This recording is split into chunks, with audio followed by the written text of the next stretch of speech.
Nah, pasti kalian bingung kan? Lebih miris lagi kalau bingung menentukan kamera. Khususnya bagi kalian yang ngevlog atau vlogger ataupun youtuber pemula. Jadi bingung menentukan kamera apa yang cocok untuk kalian. Nah, mungkin kalian pernah mengalami pemikiran ataupun perasaan seperti ini. Nah, tepat sekali kalian singgah di channel ini, dan di video ini akan saya bahas jenis-jenis kamera yang cocok untuk kalian, khususnya vlogger atau youtuber pemula. Nah, sebelumnya kita intro dulu.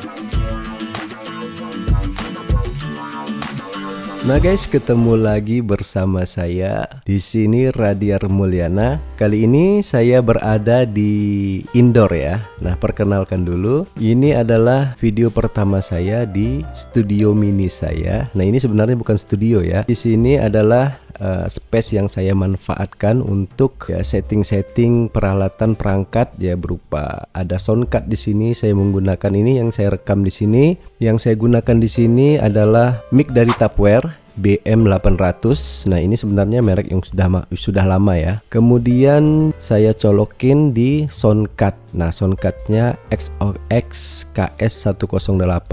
Nah, kemudian seperti yang kalian bisa lihat di belakang saya ini, saya menggunakan software atau aplikasi yang bisa kalian download ya, tidak berat. Ini juga aplikasinya ringan, kalian bisa terapkan, yaitu Audacity. Kemudian saya rekam di depan itu dengan menggunakan mirrorless Fujifilm ya. Nah, jadi peralatan sederhana. Sesuai dengan janji saya tadi, di video ini kita akan membahas jenis-jenis kamera yang cocok untuk kalian vlogger pemula. Yang pertama di sini kita akan membahas ada sekitar 4 jenis utama kamera yang akan kita gunakan di sini ya. Bisa saja yang pertama itu adalah DSLR atau mirrorless. Nah, itu mirip-mirip ya. Kemudian juga bisa handycam. Selain handycam, kalian juga bisa menggunakan action cam. Nah, merek apapun yang jelas action cam ya. Kemudian yang terakhir yaitu handphone. Nah, jadi dari 4 jenis ini yang pada umumnya secara global akan kita bahas. Yang pertama di sini adalah DSLR. Nah, DSLR ini adalah kamera profesional. Nah, ini juga berdasarkan pengalaman saya ya, makanya saya berani membahas ini karena juga saya mengalami di dunia vlog ini. Jadi saya berani untuk sharing, dan saya juga mengalami ini, dan mungkin teman-teman juga yang kebetulan juga pernah ngevlog ataupun mungkin membuat video atau hobi buat video, mungkin pernah merasakan bagaimana sih bingung menentukan sebenarnya kamera apa yang cocok. Nah, kamera apa yang cocok untuk kita atau vlogger atau youtuber pemula. Nah, bingung ini mau pakai DSLR, handycam, action cam, ataupun mungkin handphone ya. Nah, yang lebih miris lagi, dari keempat tersebut belum ada peralatannya. Kalau sudah ada, mungkin kebingungan itu mungkin masih bisa ada opsional lah ya untuk digunakan. Tapi kalau tidak sama sekali, ujung-ujungnya nanti kita pakai alternatif. Yang penting lihat dulu ini. Nah, jadi kita bahas yang pertama. Kembali tadi, yang pertama adalah DSLR. Ini adalah kamera profesional atau mirrorless ya. Nah, kedua ini mirip sekali ya. Jadi DSLR itu pada umumnya itu yang lebih dominan adalah bukaan lensanya ya. Bisa dikatakan itu full frame. Dia khusus profesional. Kenapa? Karena gambarnya lebih bagus, lebih jernih. Nah, kemudian ini pertimbangannya ya. Kalau DSLR itu lumayan, bodinya lumayan secara fisik itu dia lebih agak berat ya. Kemudian agak besar biasanya ya. Kalau mirrorless itu biasanya sekarang lagi ngetren juga, itu untuk orang ngevlog juga bisa. Kalau untuk kualitas gambar itu mirip-mirip DSLR ya. Kalau kita bandingkan secara detail mungkin kelihatan, tapi kalau misalkan secara sekilas itu mirrorless itu hasilnya mirip-mirip DSLR ya. Nah, tergantung kapasitas juga ya, kapasitas dan kualitas dari kamera tersebut. Nah, jadi kalau DSLR itu lebih agak berat, itu cocoknya kalau menurut saya lah ya, itu cocoknya di indoor. Kemudian juga yang sifatnya itu kalian merekam orang. Kalau kita pakai selfie kayak gini itu lumayan berat juga ya. Kemudian untuk ukuran lensanya itu bukaannya itu tidak terlalu lebar ya. Jadi kalau mirrorless masih wide juga ya, kayak seperti Fujifilm itu masih wide. Ada yang lensanya bukaan 16 sampai 50. Masih lebar lah kalau 16 bukaan lensanya, itu masih lumayan lebar lah, masih kalau kita mau ngevlog kayak gini kita pegang masih bisa lah. Kemudian kendalanya ya, ada kendalanya. Ini secara umum saja ya, langsung sekilas saja kita langsung bahas. Ini juga berdasarkan pengalaman saya. Kalau misalkan DSLR atau mirrorless itu, terutama DSLR lah, itu agak repot kalian kalau misalkan mau ngevlog di luar, mau bawa jalan itu lumayan, karena bodinya selain berat tadi juga besar, kemudian menjadi pusat perhatian juga. Apalagi kalau misalkan kalian mau ngevlog di tempat keramaian, di mall ataupun ya tempat terbuka lah ya, kecuali kalau misalkan kalian ada yang megangin. Nah itu cocok tuh, misalnya mau foto atau mau videoin sekitar ya sekitar kalian. Nah kemudian untuk lensa, kalau lensa ya memang kelebihannya bisa diganti-ganti ya, ada lensa fix, ada lensa normal, kemudian ada lensa zoom, lensa telenya ada. Nah cuman untuk harga lumayan ya kalau untuk DSLR itu. Kalau untuk harga lumayan ya DSLR sama mirrorless. Jadi kalian kalau beli baru itu untuk pemula saya sarankan adalah beli second ya. Itu yang keluaran kalau untuk merek-merek yang standar itu kayak Canon, kemudian Fujifilm ataupun Sony boleh juga, ataupun mungkin dari Nikon itu ada yang 2019an ke bawah. Nah itu lagi populer, nanti kita bahas deh di video-video berikut secara detail ya. Nah itu yang pertama adalah DSLR dan mirrorless. Kemudian yang kedua, di sini adalah handycam. Nah handycam ini sebenarnya bisa juga untuk ngevlog ya teman-teman ya. Nah handycam ini sebenarnya lebih populer di luar negeri. Nah contoh misalkan di Eropa di sana, ataupun di luar negeri lah. Kalian bisa lihat kalau handycam itu kan dari zaman dulu ya, sebelum ada orang mengenal DSLR itu belum populer, orang pakai handycam loh merekam. Handycam itu sangat keren sekali ya, hanya orang tertentu yang memiliki handycam. Nah handycam ini sebenarnya lebih praktis ya, dia khusus untuk video. Jadi kalau misalkan kayak vlogger kan, vlog itu kan artinya adalah video blog ya, jadi utamanya adalah video. Nah sebenarnya cocok ke handycam ya. Nah cuma karena popularitasnya sekarang lagi tidak tren, nah jadi makanya orang lebih memilih ke DSLR atau mirrorless. Nah kalau mirrorless ini adalah alternatif lebih mudah, lebih compact untuk dibawa kemana-mana. Misalkan handycam itu sebenarnya lensanya udah wide ya, dia udah bukaan 16 itu ada ya, 16an itu sama kayak mirrorless juga. Kemudian kelebihannya dia itu kan nggak pakai lensa, nggak udah nyatu ya sama bodinya lensanya, jadi bisa di zoom. Nah jadi kalau misalkan kalian punya handycam, nah itu nggak perlu lagi gonta-ganti lensa ya, jadi udah komplit langsung kalian bisa ngevlog. Kemudian juga ada sekarang itu ada beberapa handycam itu yang udah bisa di flip ya, dan layar sentuh. Nah itu nanti kita bahas secara detail. Yang jelas jenis secara umum ini ya, handycam juga bisa digunakan. Nah kemudian yang ketiga adalah di sini adalah action cam. Nah action cam ini cocok untuk yang memang aktif di outdoor ya. Nah kalau saya sih secara pribadi lebih, karena saya sudah merasakan menggunakan action cam, apalagi dia punya fitur quick record. Nah itu yang keren tuh guys. Jadi quick record itu adalah ketika kita menemukan suatu momen, kita tinggal pencet sekali saja dari posisi off itu langsung on. Nah itu yang keren ya. Nah itu untuk merek-merek tertentu, nggak tahu ya kalau merek-merek yang action cam China itu kita juga saya belum pernah menggunakan. Kalau yang kayak Yicam, Brica, kalau nggak salah Brica itu ada remote-nya ya. Tapi kalau untuk kualitas yang memang untuk pro ya, maksudnya di sini untuk kalian ngevlog tapi hasilnya yang kualitasnya yang benar-benar high, itu saya saranin pakai GoPro, bisa DJI bisa, kemudian juga Insta juga bisa ya, dari merek-merek 3 itu untuk kualitasnya bersaing guys.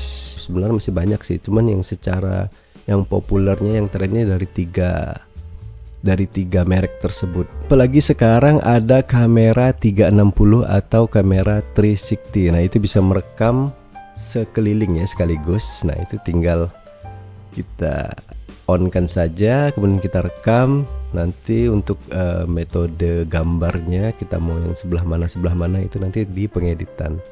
Nah oke, itu action cam. Nah kalau action cam saya saranin kalau misalkan kalian yang untuk vlogger daily vlog kayak gitu ya, saya saranin itu kita bisa menggunakan, lebih prefer itu menggunakan action cam. Nah, action cam juga kalau misalkan kalian jalan-jalan misalnya ke tempat keramaian, itu tidak terlalu menjadi pusat perhatian ya. Jadi karena kecil, kalian pegang seperti ini saja, kemudian juga praktis, compact, bisa kalian bawa kemana-mana, bisa dikalungin, dimasukin saku kayak gitu, itu lebih praktis. Nah, keren sekali, apalagi ada quick recordnya, jadi kalian nggak repot ya. Kalau misalkan handphone, kita bahas ke handphone nanti. Handphone itu kan kita buka dulu layar, biasanya kayak ada kuncinya atau apa, kan itu lebih repot, kehilangan momen ya kan. Jadi itu action cam secara sekilasnya. Kemudian yang terakhir adalah handphone. Nah, handphone ini juga sebenarnya lebih praktis, untuk praktisnya relatif sih ya. Untuk praktis itu di sini yang jelas handphone ini kelebihan pertama adalah kita pasti semuanya punya handphone ya kan. Nah, bagaimana memanfaatkan perangkat yang ada di diri kita ini untuk bisa digunakan sebagai media untuk kita membuat video. Nah, jadi video di sini kalau kita misalkan tanpa teknik juga, walaupun handphonenya bagus, tetap hasil dan kualitasnya tidak bisa dinikmati ya. Terutama mungkin teman-teman yang senang dengan dunia videografi, yang kepingin ngelihat atau menonton video kalian tapi dari pengambilan gambar kemudian settingannya tidak baik, kemudian suaranya juga tidak bagus, jadi membosankan ya, atau mungkin tidak enak untuk dinikmati ya kan. Dunia videografi ini kita mengetahui speknya, kemudian juga tahu tekniknya kan, agar bagaimana video tersebut bisa tersajikan dengan baik ya kan. Nah, dari dari tempat kamera tersebut, kira-kira menurut kalian, tulis di kolom komentar, misalkan kalian punya pengalaman mungkin yang mana lebih prefer menurut kalian. Oke, kalau saya sendiri di sini, saya lebih prefer untuk, kebetulan action cam saya juga sudah menggunakan action cam ada sekitar 2 tahunan ya, 2 tahunan lebih. Nah, jadi action cam itu yang pertama, kalau dari mereknya ya, kita di sini tidak ada endorse atau apapun. Ini secara real kita menyampaikannya. Untuk merek GoPro itu terutama yang GoPro 8 ya, kalau nggak tahu kok GoPro 8 ke bawah, nah itu kualitas gambarnya sudah bisa 4K. Nah, 4K, jadi saya biasa merekam itu standar saja sih di 1080, kemudian paling tinggi itu 2K ya, 2,7K. Nah, itu udah bagus banget gambarnya, udah jernih, kemudian dynamic range-nya juga udah bagus. Kalau misalkan kita di outdoor itu awannya biru. Nah, kemudian juga enak dibawa kemana-mana, misal mau ke mall atau mau jalan, kalian mau kuliner ataupun jalan-jalan pakai motor, kendaraan, ataupun mungkin kalian di kendaraan umum ataupun di mana, itu mudah sekali bawanya. Kemudian kalian juga tidak menjadi pusat perhatian. Nah, tapi kalau misalkan tidak ada action cam, alternatifnya kalau untuk ngevlog menurut saya, selain dari DSLR mirrorless dan handycam, saya saranin pakai handphone. Nah, handphone di sini juga kan kita sering bahas nih teknik-teknik menggunakan handphone. Handphone juga tidak terlalu menjadi pusat perhatian, karena orang udah biasa lah ya ngelihat orang handphone kayak gini. Gak tahu dia untuk YouTube ataupun untuk TikTok mungkin bisa, ataupun untuk Instagram atau medsos. Dua itu menurut saya yang cocok untuk vlogger atau untuk YouTuber pemula. Nah, namun kelebihan di handphone apa? Kalau handphone itu kelebihannya adalah kalian bisa langsung edit di handphone tersebut. Nah, itu yang lebih kerennya lagi. Jadi antara dua itulah ya, action cam dan handphone. Nah, kalau action cam pun nanti bisa juga kita edit menggunakan handphone, tapi tidak bisa terlalu tinggi kualitasnya ya. Kok sampai 4K itu, kalau handphone yang standar itu RAM-nya itu agak berat ya. Itu saja teman-teman dari pengalaman saya share ke kalian. Nah, itu tadi dari 4 kamera tersebut masing-masing punya kelebihan dan punya kekurangan. Nah, tergantung nih kita nih cocoknya ke mana. Nah, dari pengalaman saya dari beberapa tahun yang lalu sampai sekarang, jadi yang paling enak itu ya yang simple, kemudian tidak menjadi pusat perhatian, kemudian juga mudah untuk kita memprosesnya. Nah, itu yang diutamakan. Nah, kemudian baru kita sesuaikan lagi nanti. Banyak nih. Banyak, belum lagi budgetnya ataupun yang lainnya, ya kan. Oke teman-teman, terima kasih sudah singgah di video saya. Yang belum subscribe, mungkin yang baru kenal dengan channel saya ataupun dari video saya ini, mungkin bisa bermanfaat sharing-sharingnya. Di sini saya juga sekedar sharing karena saya juga menyukai dunia videografi, vlog, karena ini media yang sangat positif, bermanfaat untuk kita, kemudian juga bisa ada nilai estetiknya ya, menghibur kayak gitu ya. Nah, oke teman-teman, di studio mini saya ini, studio kecil saya ini, terima kasih sudah nonton video saya. Semoga bermanfaat. Sampai ketemu di video berikutnya. Terima kasih.